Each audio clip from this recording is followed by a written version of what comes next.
Temporary సచివాలయంలో నిర్మాణ పనుల శకం ఇప్పట్లో ముగిసేలా లేదు. మొత్తం సచివాలయం నిర్మాణం అయిపోయిందని చెప్తూ వచ్చిన ఏపీ సర్కార్ ఇప్పుడు మళ్లీ కొత్త నిర్మాణాలకు సిద్ధమవుతోంది. ఓవైపు శాశ్వత సచివాలయ నిర్మాణానికి డేట్లు ప్రకటించింది. అయినా సరే ఇప్పుడు మళ్లీ టెంపరరీ సచివాలయంలో command control room కడతానంటోంది.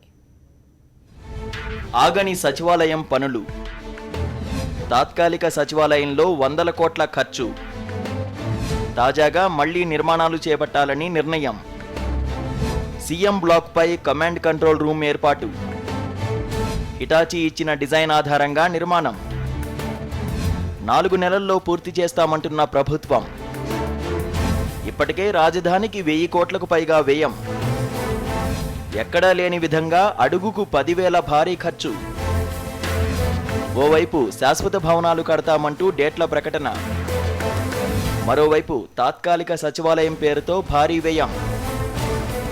Andhra Pradesh temporary సచివాలయం నిర్మాణంలో కొత్త ట్విస్ట్ ఇది. 6 బ్లాకుల నిర్మాణం పూర్తయితే టెంపరరీ సచివాలయం పూర్తయిపోయినట్టేనని నిన్నటి వరకు సీఎం చంద్రబాబు, మంత్రి నారాయణ చెబుతూ వచ్చారు. కానీ ఆ పనులకు ఫుల్ స్టాప్ పడలేదు. అసెంబ్లీ నిర్మాణం చివరి దశలో ఉండగానే కొత్తగా టెంపరరీ సచివాలయంలో కమాండ్ కంట్రోల్ రూమ్ కట్టాలని సీఎం ఉన్నతాధికారుల సమావేశంలో నిర్ణయించారు. సీఎం చంద్రబాబు కార్యాలయం, జీఏడీ కార్యాలయాలున్న మొదటి బ్లాక్ పైన మరో ఫ్లోర్ నిర్మాణం చేపట్టనున్నారు. 18,000 చదరపు అడుగుల మేర కమాండ్ కంట్రోల్ రూమ్ నిర్మిస్తారు. ప్రస్తుతం విజయవాడలో కమాండ్ కంట్రోల్ రూమ్ ఉంది. అది కాకుండా సచివాలయంలో ఇప్పుడు కొత్తగా కట్టనున్నారు. సచివాలయంలో ఈ నిర్మాణ పనులు రాత్రిపూట చేపట్టాలని నిర్ణయించారు. అందుకని ట్రాన్సిట్ సెక్రటరియేట్, ఈ ట్రాన్సిట్ సెక్రటరియేట్లో ఈరోజు మొత్తం 6 బిల్డింగ్స్. బిల్డింగ్ నెంబర్ 1 అనేది ముఖ్యమంత్రి గారు ఉండే బిల్డింగు. దాంట్లో కమాండ్ అండ్ కంట్రోల్ సెంటర్ పెట్టాలనే ఉద్దేశంతో యాక్చువల్గా కొంత ఏరియాని యాక్చువల్గా డిమార్క్ చేశాం. అయితే టెక్నికల్ పీపుల్ ఇచ్చిన దాని ప్రకారం ఆ ఏరియా చాలనందువల్ల 18,000 చదరపు అడుగులతో మరొక ఫ్లోర్ నేస్తున్నాం.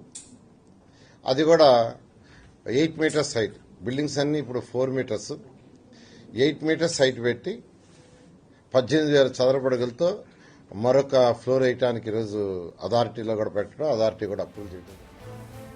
ఇప్పటికే టెంపరరీ సచివాలయానికి భారీగా ఖర్చు చేశారు. 220 కోట్లతో నిర్మిస్తామని చెప్పి ప్రారంభమైన పనుల వ్యయాన్ని ఇప్పటికి 1000 కోట్లు దాటించారు.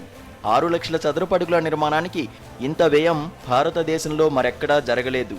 ఒక్కో చదరపు అడుగుకు 10,000 రూపాయలు దాటి ఖర్చు చేశారు. భారతదేశంలో నిర్మాణ సంస్థలన్నీ ఆశ్చర్యపడేంతలా భారీ రేట్లు చెల్లింపులు ఈ టెంపరరీ సచివాలయంలో జరిగాయి.